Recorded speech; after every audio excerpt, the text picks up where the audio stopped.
जय हिंद प्यारे बच्चों, कैसे हैं आप लोग। उम्मीद करेंगे कि आप लोग बहुत ही अच्छे होंगे। तो बच्चों, इस क्लास में हम पढ़ने वाले हैं ALP technician NTPC group D वाले बच्चों के लिए साथियों साइंस जीके जीएस का महत्वपूर्ण प्रश्न। साइंस का प्रश्न आपको इसमें मिलेगा, फिर जीके जीएस का प्रश्न आपको मिलेगा बच्चों देखने के लिए। और ये जो प्रश्न रहेगा यह एएलपी टेक्नीशियन वाले बच्चों के लिए बहुत ही फ़ायदेमंद होने वाला है, क्योंकि इनका एग्ज़ाम साथियों कल से यानी कि 20 दिसंबर से स्टार्ट हो गया है। तो आप लोग ज़रूर इस क्लास को पूरा देखिएगा और क्लास में अंत तक बने रहिएगा, ठीक है। सेशन अच्छा लगे बच्चों तो सेशन को सभी बच्चे लाइक करते चलेंगे, शेयर अपने दोस्तों में करेंगे। और जब सेशन समाप्त हो जाए तो कमेंट बॉक्स में आपको कमेंट कर देना है कि आपको ये सेशन कैसा लगा। चैनल को जो बच्चे अभी तक सब्सक्राइब नहीं किए हैं वो चैनल को सब्सक्राइब कर करके साथ ही साथ घंटी को दबाकर बेल आइकन को ऑल पे सेट रखेंगे, ताकि नोटिफिकेशन आपको मिले और आप डेली क्लास अटेंड कर सकेंगे। तो चलते हैं, आप और हम मिल करके टाइम को वेस्ट ना करते हुए सेशन को स्टार्ट करते हैं। क्वेश्चन फर्स्ट है बच्चों कि कैंसर संबंधित रोगों का अध्ययन कहलाता है। कैंसर संबंधित जो रोग है उसका अध्ययन क्या कहलाता है। न्यूरोलॉजी बच्चों, इसमें तंत्रिका तंत्र का अध्ययन किया जाता है। तंत्रिका तंत्र का अध्ययन न्यूरोलॉजी कहलाता है। ऑर्कोलॉजी बच्चों, कैंसर संबंधी रोगों का अध्ययन कहलाता है। ऑप्शन आपका सी जो है आर्कोलॉजी हो जाएगा, आर्कोलॉजी। अगला प्रश्न एक था बच्चों आपका, देखिएगा सीरोलॉजी। एक सीरोलॉजी था। सीरोलॉजी में बच्चों छिपकली का अध्ययन किया जाता है। छिपकली का अगर अध्ययन पूछ दिया जाए तो सीरोलॉजी। आर्कोलॉजी जिसमें कैंसर संबंधित रोगों का अध्ययन किया जाता है, और न्यूरोलॉजी में तंत्रिका तंत्र का अध्ययन किया जाता है, ठीक है। सी आपका राइट आंसर है। नेक्स्ट है चट्टान के अध्ययन को क्या कहते हैं। चट्टान के अध्ययन जो होता है बच्चों उसको क्या कहते हैं, ये पूछा गया आपसे। तो देखिएगा पिंटोलॉजी कहलाता है चट्टान का अध्ययन, पिंटोलॉजी। सेस्मोलॉजी जिसमें भूकंप का अध्ययन कहलाता है। भूकंप का अगर आपसे अध्ययन पूछा जाए तो सेस्मोलॉजी। पिंटोलॉजी चट्टानों का अध्ययन, ठीक है साथियों, सी राइट होगा। क्वेश्चन है कि ट्रोफोलॉजी के अंतर्गत अध्ययन किया जाता है। ट्रोफोलॉजी के अंतर्गत किसका अध्ययन किया जाता है ये बताना है आपको। विषाणुओं का, पोषण विज्ञान का, या परजीवियों का, जीव के विकास का, बताइएगा साथियों। तो इसमें पोषण विज्ञान का अध्ययन किया जाता है ट्रोफियोलॉजी में। ऑप्शन आपका बी जो है वो राइट हो जाएगा। विषाणुओं का अध्ययन वायरोलॉजी कहलाता है। वायरोलॉजी कहलाएगा बच्चों विषाणुओं का अध्ययन। क्लियर है।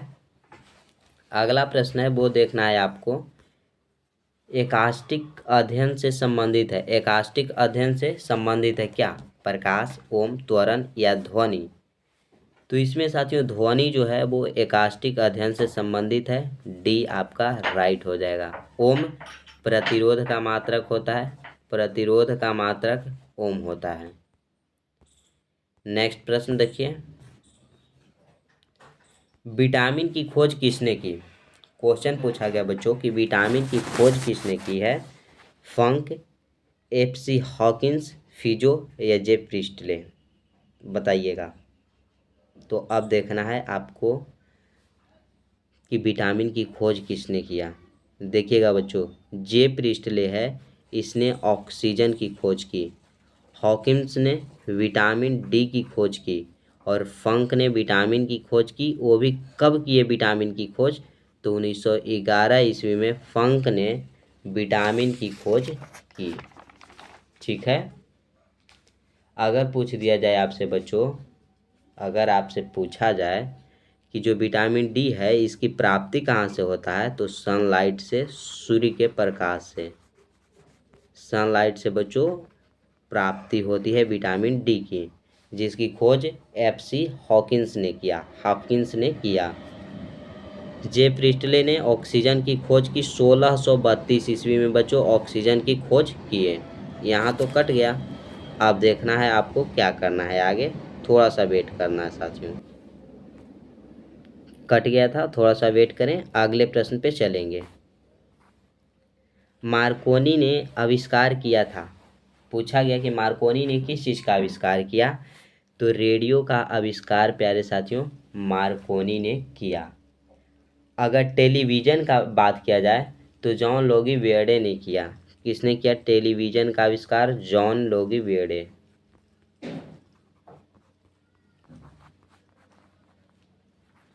जॉन लोगी वेयर्ड, इन्होंने टेलीविज़न का आविष्कार किया।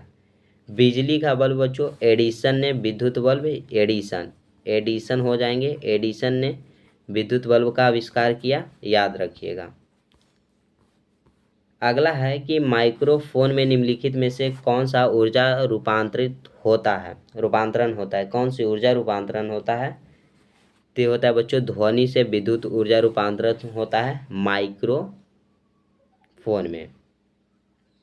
ठीक है, ये जो डायनमो है बच्चों, डायनमो, डायनमो बोल लीजिए या इसको बोल लीजिए जनरेटर, यह यांत्रिक ऊर्जा को विद्युत ऊर्जा में परिवर्तित करता है।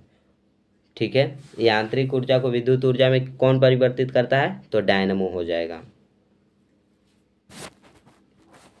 नेक्स्ट प्रश्न, मिली सेकेंड एक सेकेंड के कितने भागों को कहते हैं? मिली सेकेंड जो है वो एक सेकेंड के केमा भाग को कहते हैं बच्चों?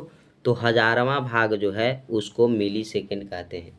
मिली सेकेंड की एक सेकेंड के हजारवां भाग को कहा जाता है, बी राइट होगा। माइक्रोन का मीटर में आंतरण करने पर क्या मान आएगा? एक माइक्रोन है बच्चों, उसको अगर आप मीटर में आंतरण करेंगे तो क्या मान आएगा? तो एक माइक्रोन इजकल टू प्यारे साथियों 10⁻⁻6 हो जाएगा मीटर। ऑप्शन नंबर सी आपका क्या होगा? राइट हो जाएगा। क्वेश्चन, डायोप्टर निम्नलिखित में से किसका मात्रक है? तो डायोप्टर हो जाएगा बच्चों लेंस की क्षमता का ऐसा ही मात्रक डायोप्टर होता है। ठीक है, या तो डायोप्टर को आप मीटर इनवर्स भी बोल सकते हैं। प्रतिरोध का ऐसा ही मात्रक ओम हो जाएगा। आवृत्ति का ऐसा ही मात्रक हर्ट्ज हो जाएगा। ठीक है, नेक्स्ट प्रश्न, शून्य के स्वतंत्र रूप से गिरने वाली वस्तु का, शून्य में, शून्य यानी कि निर्वात में गिरने वाली वस्तु जो होता है बच्चों वह क्या होती है? समान गति होती है, समान वेग होता है, समान त्वरण होता है या समान बल होता है, ये पूछा गया। तो अगर बच्चों निर्वात में किसी वस्तु को गिराते हैं तो उसका समान त्वरण समान होता है। क्या होता है? त्वरण कैसा होता है? समान होता है। सी राइट हो जाएगा। कोणीय वेग का जड़त्व आघूर्ण के गुणनफल को कहते हैं। कोणीय वेग के जो जड़त्व आघूर्ण है बच्चों, इसके गुणनफल को क्या कहते हैं? कोणीय संवेग कहते हैं। संवेग जिसे पी से सूचित करते हैं, पी बराबर होता है, सूत्र एक होता है एम भी। ठीक है साथियों, क्लियर है यहाँ तक? अगला प्रश्न देखिएगा, ऑप्शन ए आपका राइट हो जाएगा। गेंद को कैच करते समय क्रिकेट खिलाड़ी अपने हाथ को नीचे की ओर ले जाते हैं, इससे वे चोटग्रस्त या घायल होने से बच जाते हैं। क्योंकि बच्चों पूछा गया, क्योंकि गति के संरक्षण के कारण। यह न्यूटन के थर्ड लॉ होता है बच्चों। अगर कोई भी वस्तु आप फेंकते हैं तो वो कहीं से टकरा कर क्रिया के विपरीत प्रतिक्रिया देता है, यानी जितना गति से आएगा उतना गति से ही वापस जाता है। तो अगर खिलाड़ी हाथ को पीछे ना ले तो उसको हाथ में बहुत ज़्यादा चोट लगेगा, इसीलिए खिलाड़ी कैच लेते समय अपने हाथ को पीछे की ओर खींचता है। इसमें हो जाएगा आंसर आपका गति के संरक्षण के कारण ऐसा करता है, बी राइट हो जाएगा। ठीक है, न्यूटन के गति के द्वितीय नियम से बल का परिभाषा मिलता है F बराबर ma।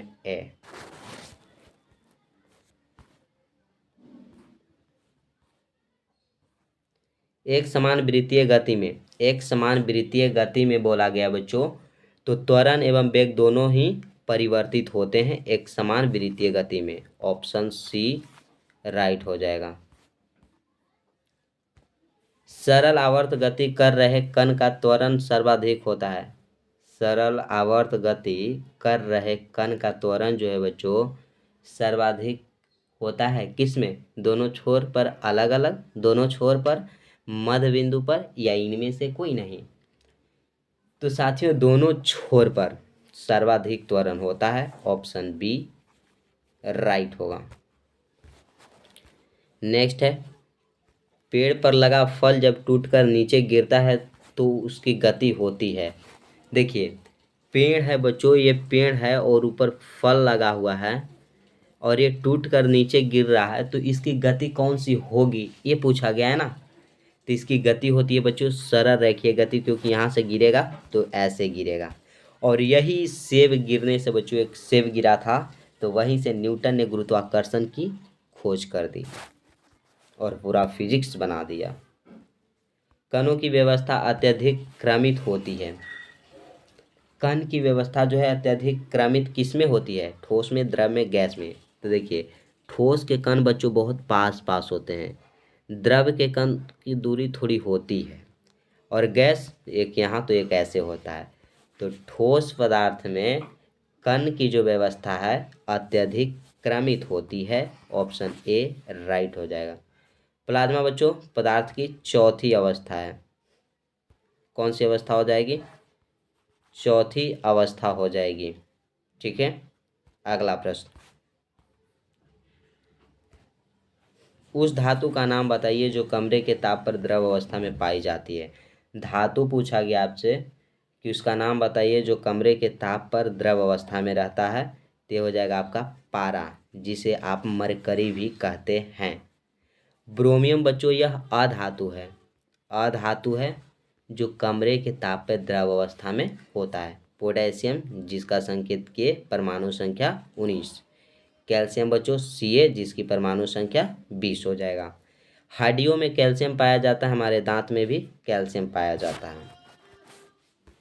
सी राइट आंसर है। नेक्स्ट है कि निम्नलिखित में से कौन सा एक दुनिया का सबसे प्रचुर मात्रा में उपलब्ध जीवाश्म ईंधन है? दुनिया में प्रचुर मात्रा में उपस्थित जीवाश्म ईंधन बच्चों मीथेन, बायोडीजल, पेट्रोलियम, कोयला। तो ये हो जाएगा आपका बच्चों पेट्रोलियम। पेट्रोलियम को बच्चों द्रवित काला या काला सोना कहते हैं, द्रवित काला सोना कहते हैं बच्चों, काला सोना, ब्लैक गोल्ड कहते हैं। ठीक है, कोयला 4 प्रकार के होते हैं, एंथ्रासाइट, लिग्नानाइट, बिटुमिनस और पीट। पीट कोयला बच्चों सबसे घटिया कोयला होता है, एंथ्रासाइट सबसे अच्छा कोयला होता है। मीथेन जिसका सूत्र CH4 हो जाएगा। क्लियर है। और कोयला को भी बच्चों ब्लैक गोल्ड कहते हैं, ब्लैक गोल्ड इसे भी कहते हैं, इसे द्रवित ब्लैक गोल्ड कहते हैं, द्रवित ब्लैक गोल्ड। क्लियर है। अगला प्रश्न, ऑप्शन सी आपका राइट है।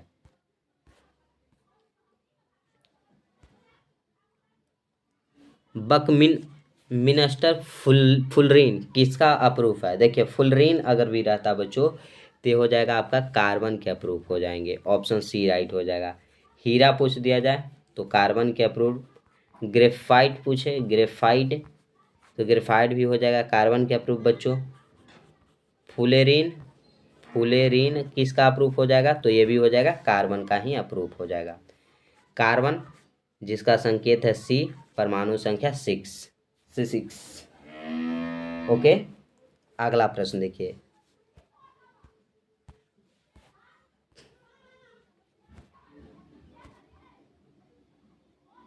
किसी निश्चित ताप पर बना एक ऐसा विलयन जिसके विलेय पदार्थ की और अधिक मात्रा उस ताप पर घुलाई जा सकती है कहलाता है। तो ये बच्चों कहलाएगा आपका असंतृप्त विलयन। ऑप्शन ए राइट होगा। अगला प्रश्न देखना है आपको, कोहरे में निम्नलिखित में से कौन सा कोलाइडी तंत्र अभिव्यक्त होता है? कोहरा में कौन सा कोलाइडी विलयन बच्चों अभितंत्र होता है? तो कोहरा में होता है साथियों गैस में द्रव, गैस में द्रव हो जाएगा। ऑप्शन नंबर बी राइट हो जाएगा। अगला है वो देखना है प्रश्न, निम्नलिखित में से कौन टिंडल प्रभाव नहीं दिखाता है? तो शर्करा विलयन बच्चों टिंडल प्रभाव को नहीं दिखाता है। V is the right answer. अगला है कोलाइडी है, तो कोलाइडी एक विषमांगी मिश्रण हो जाएगा, ये हो जाएगा राइट। किसी तत्व के परमाणविक भार को किसमें व्यक्त किया जाता है? कोई भी तत्व है उसकी परमाणविक भार को किसमें व्यक्त किया जाता है? तो AMU में व्यक्त किया जाता है बच्चों, atomic mass of unit, atomic mass of unit. ठीक है, याद रखिएगा। ऑक्सीजन का AMU कितना होता है बच्चों? ऑक्सीजन का अगर पूछ दिया जाए AMU कितना होता है, तो 16 होता है। हाइड्रोजन परमाणु में न्यूक्लियस में प्रोटॉन की संख्या कितनी होती है? देखिए, हाइड्रोजन परमाणु में बच्चों न्यूक्लियस में बोला जा रहा है कि प्रोटॉन की संख्या कितनी होती है, तो देखिएगा एक प्रोटॉन होता है। कितना होता है? एक प्रोटॉन। ऑप्शन बी राइट हो जाएगा। एक परमाणु के 20 प्रोटॉन व 19 न्यूट्रॉन है, उनकी द्रव्यमान संख्या होगी। द्रव्यमान संख्या आपसे पूछा गया बच्चों कितना होगा ये बताना है। तो देखिए, द्रव्यमान संख्या एटॉमिक मास इक्वल टू हो जाता है बच्चों प्रोटॉन प्लस न्यूट्रॉन, तो 20 प्लस 19 हो जाएगा आपका 39 हो जाएगा। ऑप्शन डी राइट हो जाएगा। इलेक्ट्रॉन वहन करता है इलेक्ट्रॉन किस चीज़ का वहन करता है? तो इलेक्ट्रॉन जो है बच्चों, जानते हैं किसका वहन करता है? नहीं जानते तो बता रहे हैं ना, एक यूनिट ऋण आवेश को वहन करता है। ये आपका राइट हुआ। निम्नलिखित में से कौन सा मौलिक कण नहीं है? मौलिक कण कौन सा नहीं है? तो फोटोन जो है बच्चों मौलिक कण नहीं है। इलेक्ट्रॉन, प्रोटॉन और बच्चों न्यूट्रॉन, ये तीनों क्या है? मौलिक कण है। इलेक्ट्रॉन पे आवेश निगेटिव, प्रोटॉन पे पॉजिटिव और न्यूट्रॉन पे बच्चों कोई आवेश नहीं होता है, इसलिए शून्य बोल देते हैं। ठीक है, फोटोन मौलिक कण नहीं है। अम्ल अथवा क्षार के परिरक्षण के लिए किसका उपयोग किया जाता है? अम्ल तथा क्षार के परिरक्षण के लिए बच्चों, परीक्षण के लिए किसका प्रयोग किया जाता है? Litmus paper, cobalt paper, ammonia paper या इनमें से कोई नहीं? तो लिटमस पेपर का प्रयोग करते हैं। अम्ल बच्चों स्वाद में खट्टा होता है और क्षार स्वाद में कड़वा होता है। इसका परीक्षण लिटमस पेपर पर किया जाता है। ये राइट हो जाएगा। अम्ल का पीएच मान होता है, आपसे अम्ल का पीएच मान पूछा गया ना, 7 से कम, 7 से अधिक, 7 के बराबर या 10 से अधिक। तो देखिए, अम्ल का पीएच मान हो जाएगा बच्चों 7 से कम। 7 से अगर अधिक रहे तो क्षार का पीएच मान हो जाएगा, और 7 के बराबर होता है तो उदासीन विलयन का पीएच मान। तो बोला जाएगा कि 7 होता है किसका बच्चों? तो जल का पीएच मान अगर पूछ दिया जाए, जल का पीएच मान कितना होता है? तो 7 होता है, और जल एक उदासीन है। क्षार 7 से अधिक, जैसे आंसू आपका क्या हो जाएगा? आंसू साथियों आपका क्या है? आंसू क्षार है, 7.4 होता है। रक्त पूछ दिया जाए, रक्त, तो 7.4 हो जाता है इसका। अगर आपसे नींबू पूछ दिया जाए, नींबू, तो नींबू तो अम्ल है बच्चों, 2.4 होता है पीएच मान। ए राइट होगा। अगला देखिए, रक्त का पीएच मान। रक्त का पीएच मान बच्चों 7.4। 7.4 आपका आंसू का भी पीएच मान हो जाता है। ठीक है, क्लियर है बच्चों। सिरका का अगर पूछ दिया जाए, सिरका का पीएच मान कितना होता है? तो 2.8 हो जाएगा। अगला प्रश्न डी राइट हो जाएगा। उदासीन जल का पीएच मान कितना होता है? हमने बताया कि 7 होता है उदासीन विलयन का पीएच मान। 7 से कम अम्ल का, 7 से ज़्यादा क्षार का, और ये 7 से ज़्यादा है, 8 है, तो 8 भी हो जाएगा क्षार का ही पीएच मान। ठीक है, ए राइट हो जाएगा। अब ज़्यादा प्रश्न नहीं है बच्चों, 6 प्रश्न, 7 प्रश्न और हैं। कोशिका भित्ति रहित सबसे छोटी जीवित कोशिकाएं होती है। सबसे छोटी जीवित कोशिकाएं आपसे पूछा गया, तो माइक्रोप्लाज्मा की होती है। ऑप्शन डी आपका राइट हो जाएगा। विषाणुओं का आनुवांशिक पदार्थ होता है। विषाणुओं का आनुवांशिक पदार्थ क्या होता है, ये बोला गया। तो ये होता है बच्चों या तो डीएनए या आरएनए। बी राइट हो जाएगा आपका। अगला प्रश्न, जनसंख्या का अध्ययन कहलाता है। जनसंख्या का अध्ययन क्या कहलाएगा साथियों, ये बताना है आपको। तो डेमोग्राफी कहलाता है जनसंख्या का अध्ययन। डी राइट है। निम्नलिखित में से किसका क्रोमोसोम 24 होता है। क्रोमोसोम बोला गया किसका 24 होता है, तो टमाटर का क्रोमोसोम 24 हो जाएगा। ठीक है, टमाटर का क्रोमोसोम 24। अगर आपसे मटर का पूछ दिया जाए, मटर का क्रोमोसोम 14 हो जाएगा। मक्खी का पूछ दिया जाए, मक्खी का क्रोमोसोम बच्चों आपसे, मच्छर का क्रोमोसोम पूछ दिया जाए, आपसे पूछ दिया जाए घोड़ा का क्रोमोसोम, तो देखिए घोड़ा का हो जाएगा बच्चों 64, मच्छर का पूछे 6 और मक्खी का 12 हो जाता है, टमाटर का 24। अगर मनुष्य का पूछा जाए तो हो जाता है 46। अगला प्रश्न, क्रोमोसोम मानव शरीर में सदैव रहते हैं। एकल रूप में, जोड़े में, एक व दो में, दोनों में, इनमें से कोई नहीं। तो देखिए जब भी अगर क्रोमोसोम की बात किया जाए बच्चों, क्रोमोसोम होता है आपका गुणसूत्र, तो वो हमेशा जोड़े में होता है। किसमें होता है, जोड़े में होता है। बी आपका राइट हो जाएगा। अब 2 प्रश्न और हैं, आप शेयर नहीं किए हैं तो शेयर कर दीजिएगा। जीन को कहते हैं, जीन को क्या कहते हैं बच्चों, तो आनुवांशिक इकाई कहते हैं। जीन को आनुवांशिक इकाई कहते हैं। अगला प्रश्न, और ये रहा आपका लास्ट, निम्न में से किसमें असूत्री विभाजन होता है। असूत्री विभाजन बच्चों नील हरित शैवाल में होता है। ऑप्शन ए राइट होगा। उम्मीद करेंगे कि ये सेशन आपको अच्छा लगा होगा, तो लाइक ज़रूर करें। पीडीएफ के लिए बच्चों टेलीग्राम का लिंक डिस्क्रिप्शन में दिया गया है, आप वहाँ से जुड़ जाइए। सेशन को शेयर नहीं किए हैं तो शेयर कर देंगे बच्चों। अगर चैनल को जो बच्चे सब्सक्राइब नहीं किए हैं वो चैनल को सब्सक्राइब कर करके साथ ही साथ घंटी को दबाकर बेल आइकन को ऑल पे सेट रखेंगे, ताकि नोटिफिकेशन आपको मिले और आप डेली क्लास अटेंड कर सकें।